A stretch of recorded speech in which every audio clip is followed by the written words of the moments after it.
What's up, y'all? It's your boy JTMM, aka JustTenMoreMinutes, aka the Freaking 10, back again with Sabaton history and White Death. I'm not going to pronounce the name until I hear it, because I will mispronounce the ever-living hell out of this name.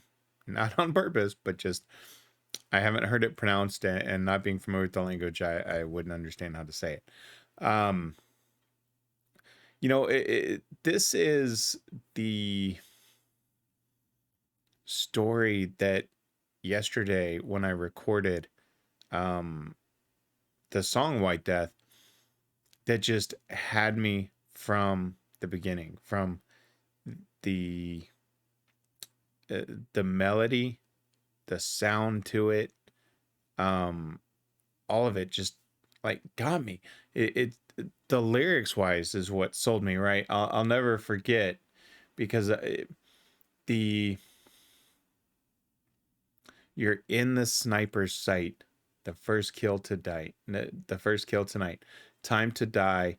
You're in the bullet's way. What a fascinating twist on the view. You are in the bullet's way. I'm so interested to hear the story of the sniper, and you know, as Mia pointed out, I think in the comment section, you know, it up to over 500 kills, or around 500 kills, and almost 5 per day or night, depending on the hunting situation. It's just fascinating to me. And I sat there and I was looking at the lyrics, and I mentioned in the comment section, and I may just do a video on it, so y'all get an insight about how my brain works, of how exactly I would shoot the video. If it were up to me. I haven't decided if I'm going to do that or not, but I don't know if anybody be interested. Let me know in the comment section if you would. I mean, it wouldn't be a very, you know, maybe a 10-minute video or something. So says JTMM. But it just fascinates me. It really does, because this gives such a vivid picture of the chaos this one guy created for the enemy. So with that being said, let's get to the story. Switch it up. Let's check it out.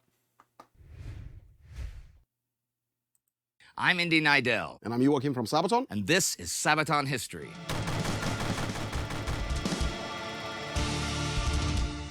The most prolific sniper in any war was a Finnish soldier fighting in Finland's winter war against the Soviet Union. And the man is Simo Hayha, and the Russians knew him as the White Death. Simo Hayha.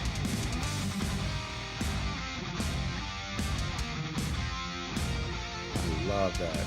Simo Hayha was born December 17, 1905, in the small Finnish municipality of Rautjärvi, near the Russian border.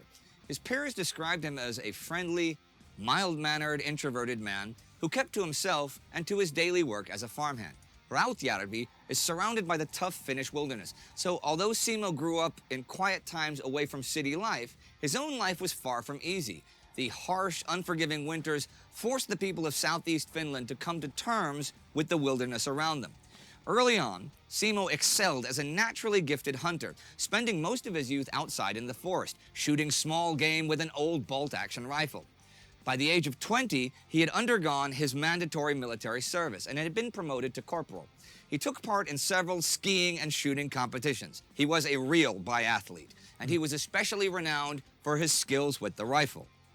Like most Finnish men, he had joined the national militia after his compulsory service. This was the Suojeluskunta, a service for young men that dated back to Finland's declaration of independence in 1917 and the Civil War the following year. The service trained men like Hayha to be prepared for those times when Finland most needed them. Such times came November 30th, 1939, as the Soviet Union declared war on Finland. A man from a simple upbringing like Simo Hayha cared little for world politics, nor much about the ambitions of dictators of the time like Joseph Stalin. But like many Finns, he was fiercely independent and valued his and his country's liberty above pretty much all else. That liberty would be lost if the Finnish people did not stand up to defend it, regardless of the size of the enemy. So as the call to arms came, Hayha, like many of his countrymen, answered. Okay. So I do have to make an apology because in the song they don't name him, right? Um, and in the comment section yesterday, people were putting his name in, but they were doing it as it was pronounced of like Hayha, not knowing the name that's actually the name, and people were spelling it as pronounced. We have sayings like in Texas of yeehaw or hey-ya or hee-haw, and so people were putting different pronunciations. And in some of them I was like, LOL, you know, that yes. I didn't even realize it was the name. I thought literally they were saying other things unrelated to it. So I feel horrible now. So my apologies. That wasn't my intent. That's the bad part about translation sometimes. So if that was your comment and you didn't understand my response back, now you get. I had no clue. I thought when you were spelling out hee haw of hey ha. Or I'd have to hear it again, but Simo, I thought was the because I saw the SI and so for a lot it's more of a E. So the Simo, hey ha. It may take me a little bit to pronounce that correctly. So when someone said that, the hey ha, we say a lot of different things in Texas of hee haw, things like that, and that's where I thought. So my deepest apologies. That was not intentional. I didn't even know that was his name. So when people were saying it in the comments yesterday, no clue.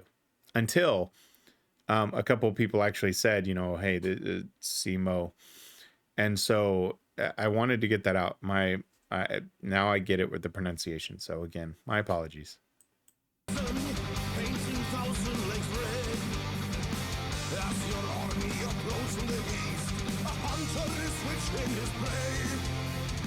He joined the 34th Infantry Regiment in the Kola region north of Lake Ladoga.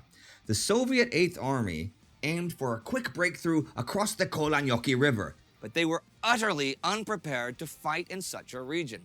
Heavily wooded, with barely any infrastructure at the best of times, the Soviets tried to advance now in one of the worst winters in modern history, with snow up to 2 meters deep and temperatures down to -30. Hayha was given a Finnish Mosin Nagant M28-30, which had been in production since 1928.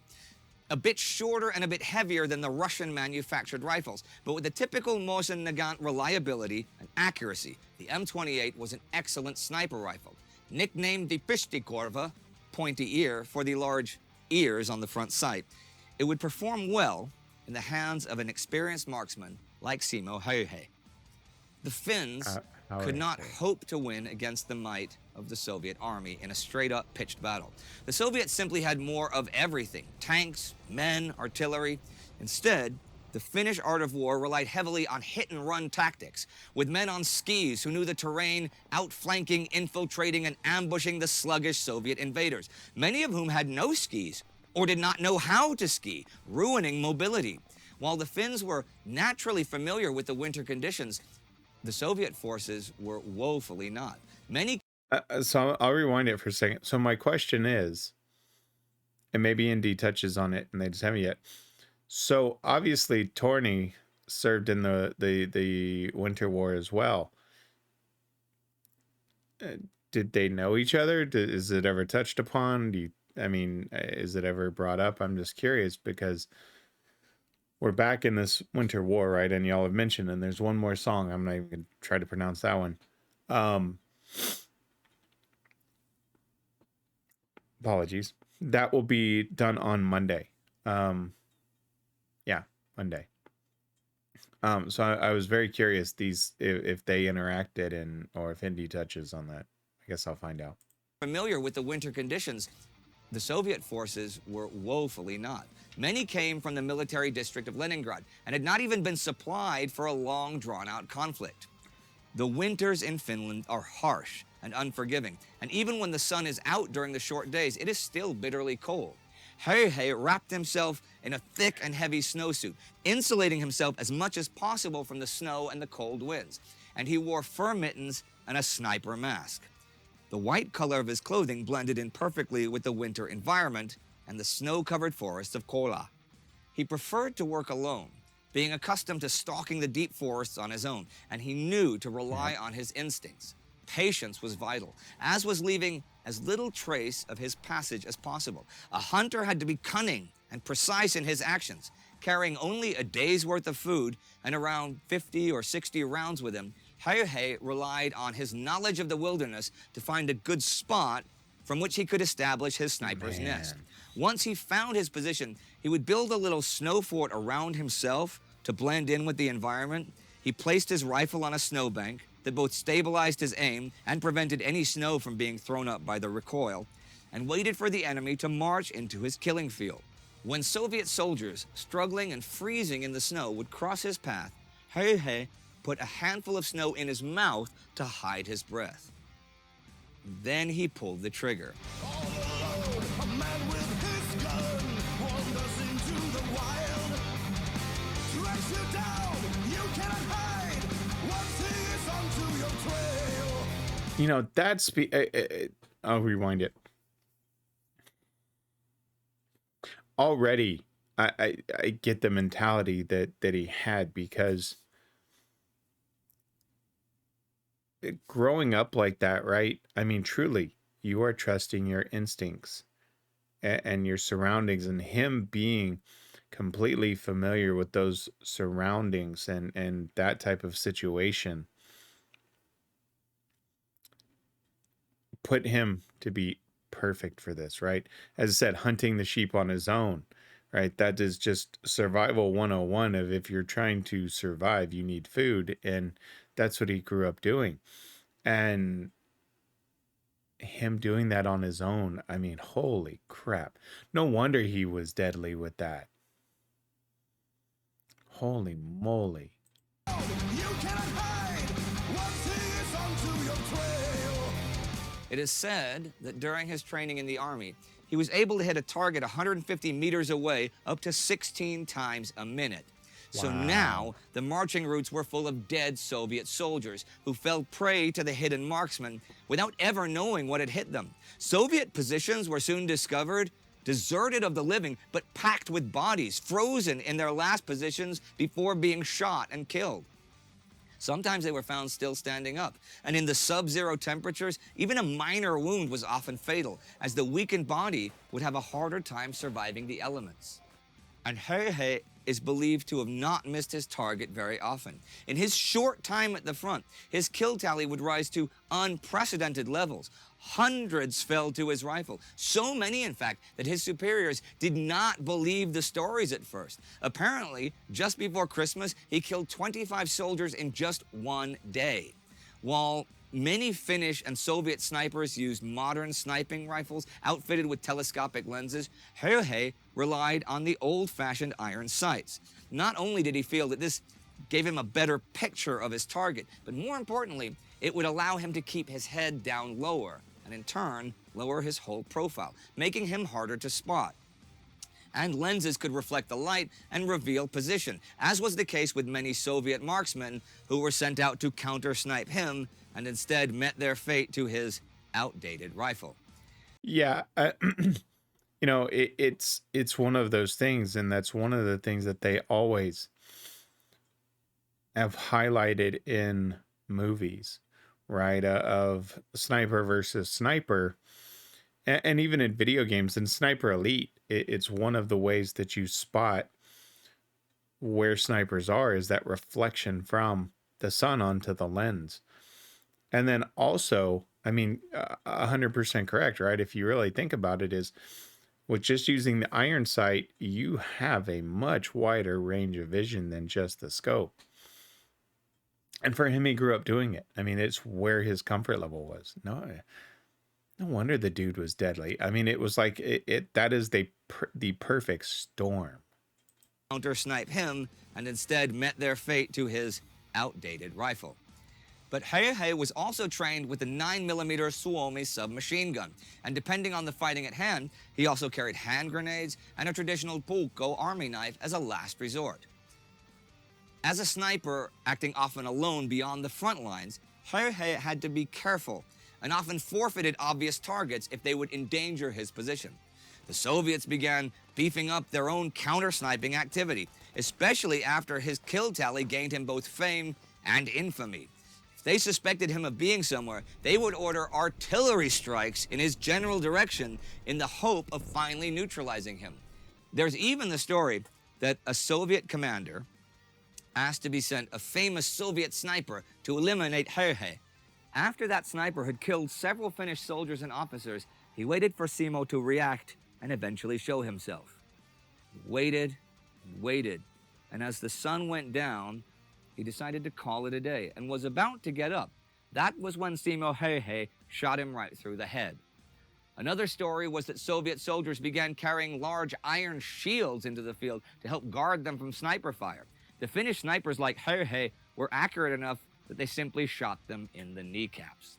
Such stories began to circulate more and more as Simo Hayha became famous to friends and foe alike.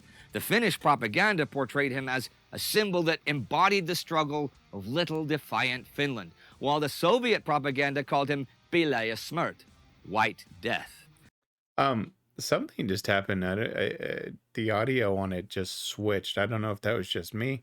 So I bumped it up. That's why you saw me looking over. I think it was within the video. My apologies.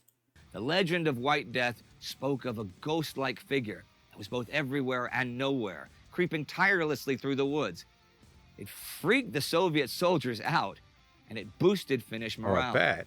On February 17, 1940, 80 days after the invasion, Simo Hayha was officially proclaimed a hero of Finland by the Finnish government, and with hundreds of kills to his name already then, was awarded the Kola Cross.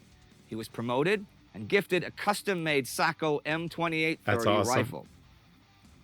But despite the legends, Simo Hayha was not invincible and was not a ghost. He was a man, just like any other Finn, manning the defenses. In early March 1940, as the winter receded, it became clear that though Finland had astonished the world by holding off the mighty Red Army, they could not hold out forever. The Soviets were learning, were gathering more firepower and more competent leaders and tactics. And as the winter ended, so too did the Finnish advantage with the weather. No matter how valiantly they resisted, the numbers would eventually crush them. On March 6th, Hayha was caught up in the middle of a renewed Soviet offensive against Kola. Fighting with the regular troops, Hayha had again killed at least a dozen that day.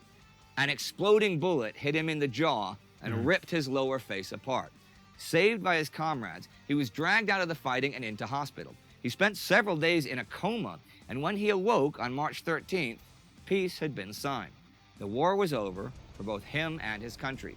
For around 25,000 square miles of territory, the Soviets had paid a high price. Most estimates of the Soviet dead are around 130,000, but it may actually have been as high as 250,000 dead men. Finland had David and Goliath, the USSR, on a scale no one imagined possible. Finnish independence had been saved. Hundreds of kills, a man and his rifle embody the season of Finns. Stay on sight and cover your head. When he pulls the trigger, you're dead.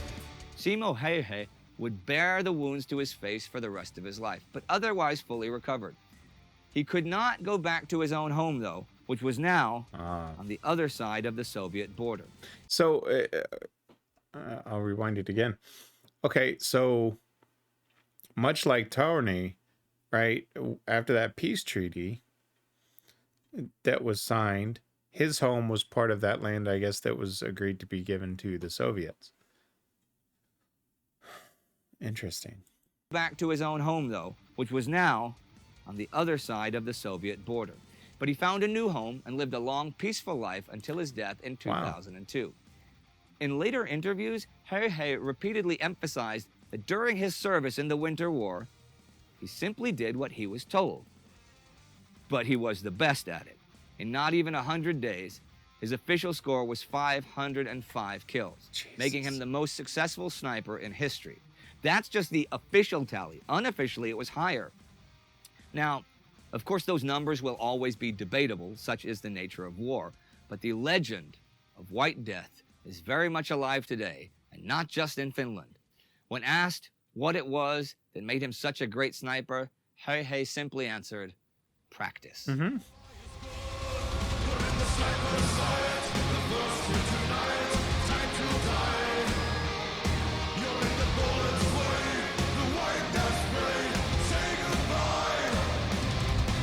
So why? Okay, so I'm gonna say, I want to make a point. So I've only covered, I think, 2 concert performances of Sabaton, and much like when I saw them doing the Soldier of Three Armies, I got really excited in the sense because I haven't covered their concerts as a whole, like I have with Ginger, Nightwish, and some of the others. And I got super excited because I was like, oh my God, I get to watch the concerts. And this is another one. Seeing this just makes me super excited to actually do an entire concert, much like I've done with Ginger and Nightwish.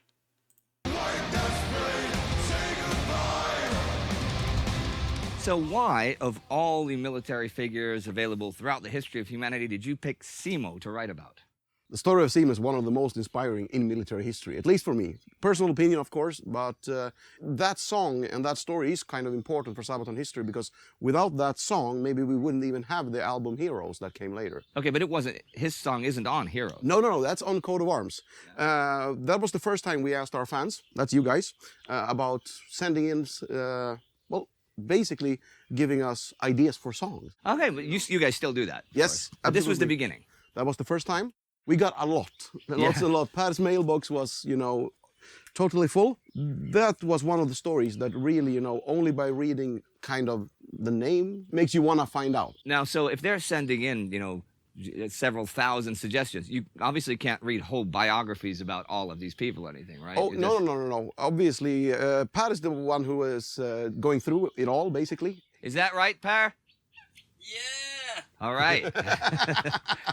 No, I mean, Pat is sitting over there, and I mean, he's probably doing that right now, looking at suggestions. Okay. How many do you have per day, Pat? 50 or something? Ladies and gentlemen, please welcome Per. Let's see. The latest one is this. Okay. Song topic, Global Conquest. Okay, there are many good tales of heroism, people from Portugal, Spain. Oh, this is interesting. Okay. Portuguese and Spanish explorers. Okay. Sebastian Elcano and Magellan, right? Traveling around the world for the first time. Pizarro, that would be interesting, although... Okay, and who sent this in to you? Adrian Crespo. Hey, Adrian Crespo. From me and from Sabaton. Okay, so Per actually is looking at your ideas to try and figure out what they're going to write more songs about. Well, so he chose from, or he picked, maybe made a short list. You saw White Death. You thought, I want to learn more about a guy whose nickname is the White Death. And it's a good metal title. It really is a good title. It is. No, seriously though, for us, at that point, I don't think we had that many songs about a single individual. Oh, I right, mean, we yeah, covered sure. a little, on the bigger scale, all the battles and stuff, but zooming in so much was really inspiring to write the lyrics. Okay. We didn't even know we were going to do Heroes, but me and Per basically said that, man, maybe one day we should do a more personal album, Now, when you were, reading up about Simo and stuff, were you also studying the Winter War in general, or were you just really more focusing on just the individual? We'd already covered the Winter War in a way in the song Talvisota on the Art of Which War. we did an episode. Talvisota. Okay, I'll now know how to pronounce it when I get to that episode on Monday. Talvisota. We'd already covered the Winter War in a way in the song Talvisota on the Art of Which War. we did an episode. Yeah, if you haven't seen it, check it out. And what was the reaction then, since you didn't do really individuals before? I mean, what was the reaction among the Finns, for example, to this? For the Finnish people, I mean, most people in Finland would know about Simo Hayha. However, us coming from Sweden, we didn't. I mean, Yeah, that's true. Every nation has its own histories. Yeah, I think there's a lot of people in Pakistan who don't know who Fonzie is, but I grew up with Fonzie. Important part of military history right We're there. going to do an episode on Fonzie one day, Yes. too. That would be kind of cool if you guys wrote a song. We should on it. have Per play him the part, as well. Oh, Per doing the thumbs up and the leather? That'd Yeah, be great. yeah, You we be give- Fonzie. Yeah, Oh, give wow, him, that give him a looks haircut great. and everything, it's fine.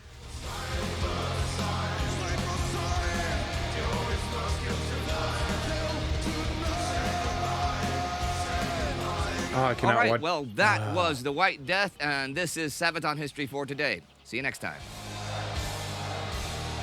Cannot wait to watch a full concert.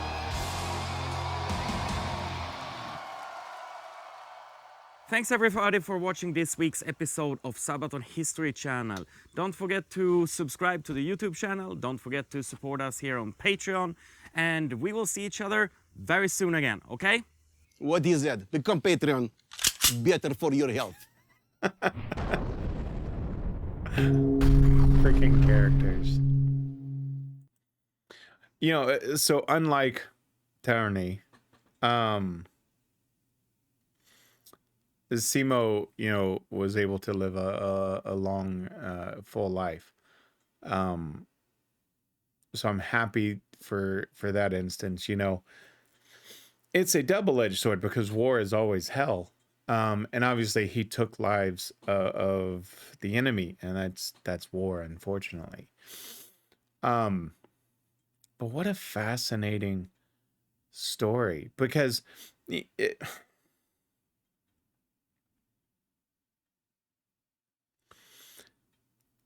it's one of those things, because you know, there's so many people growing up that just live a simple life, right? And for Simo, he was, you know, he was on the farm, and he hunted and he gathered. You know, that's just the way life was, not just in Finland or anywhere in Europe, I would imagine. Same thing here, right? Our ancestors were hunter gatherers. You know, they had farms. My grandparents had farms, grew fresh vegetables. Some of my greatest memories in my life were going up there during the summers and picking the vegetables and getting fresh vegetables and fresh meat and eggs from the chicken coop. So, you know, I get it 100%. And during that time, really, you don't have much to do outside of it, right? You don't have the same distractions that we have today of all of this technology. It was, you know, a radio if you had one, for some music and radio stories, or old time radio shows, at least here in the US. Or you were out doing different things just for pure survival. And so, yeah, I can imagine there was probably quite a few like himself that's what they did. They practiced and practiced and practiced and practiced. And you start understanding when you focus like that, right? And this goes with anything in life. If you dedicate the appropriate amount of time for it, you hone your craft. It's what we spend our lives doing to make a career, right? But over time, you just get better and better and better. And for him, he took what he had applied in just his basic hunting to survive and turned it into, as he said, to do what he's told. And it's just that basic mentality of, yes, I'm excellent at this, and this is what they want me to do. I'm going to go do it, and do it well. Wow, what a story. Let me switch it up, give you my final thoughts. I would love to see a video game, as I said, of this, whether it's loosely based on him or not. You know, I think this is the whole Winter War, to me, is a fascinating story in the sense of the numbers game, right? And if you think about it, with everything that we learned from the Tourney episodes of how they were able to, you know, kind of funnel them in because of the terrain and use it to their advantage, man, it's fascinating. The Winter War in itself is fascinating, man.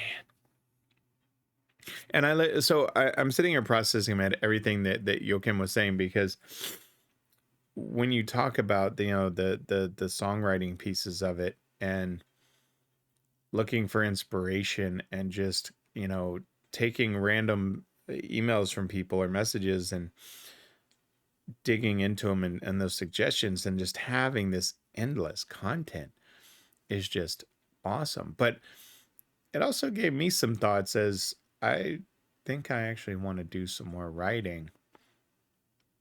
and actually write an album, not the music itself, but actually write an entire set. I don't know what the topics would be, and I might get those from y'all, quite honestly. Historical or not. I think that could be fun. Interesting thought. You know, these guys put such great effort into it, and you have to appreciate the time, because a lot of people can go out and write songs, right? Write songs about history and write songs about the war and their stance on the war. But the details, to bring in a historian like Indy, to sit down and take the time when you're full-time musicians and touring, as he had said in a previous video, I want to say it was episode 2 of Soldier of Three Armies, where Joachim mentioned, you know, out of a month, you might be touring 25, 28 days, right?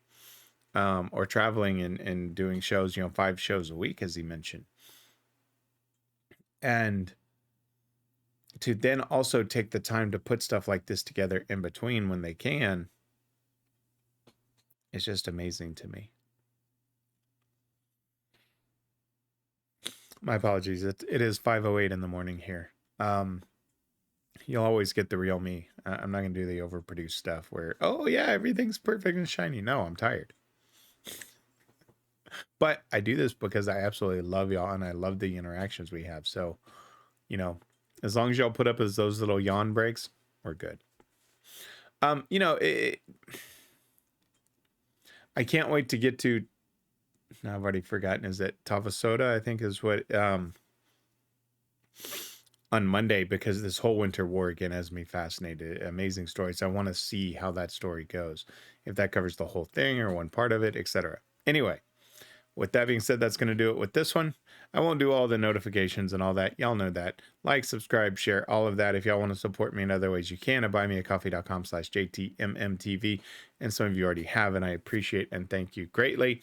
It actually helped me get the laptop that I was trying to build up for, which is going to allow me to do some pretty cool stuff, and maybe in different places. We will see. But with that being said, I appreciate it. It's always appreciated, never required. The likes, subscribe, and shares are more than enough. I adore our friendship, our conversations. The community we're continuing to build is getting bigger and bigger, which is always so much fun to bring new people into it and get everybody's view on things and just bonding over music and the history behind it, which is fascinating to me. So with that being said, my friends, that's going to do it for Sabaton history this week. Next will be the Talvasoto. We'll wrap up the Winter War. And then I think there's a song called Inmate Something that I saw that was a fascinating title to me. But we also have the Battle of Bull. That will be the one that comes after the Winter War, because I had mentioned to someone in the comment section that was next. But I do want to include the Talvasoda episode to just close out the Winter War. So Wednesday would be the Battle of the Bull, and then Inmate, I want to say 4589, but don't quote me on that. Anyway, until then, my friends, I absolutely love each and every one of y'all. I'll see y'all next time. Y'all know what to do. Ask for 10 more minutes. I'm out.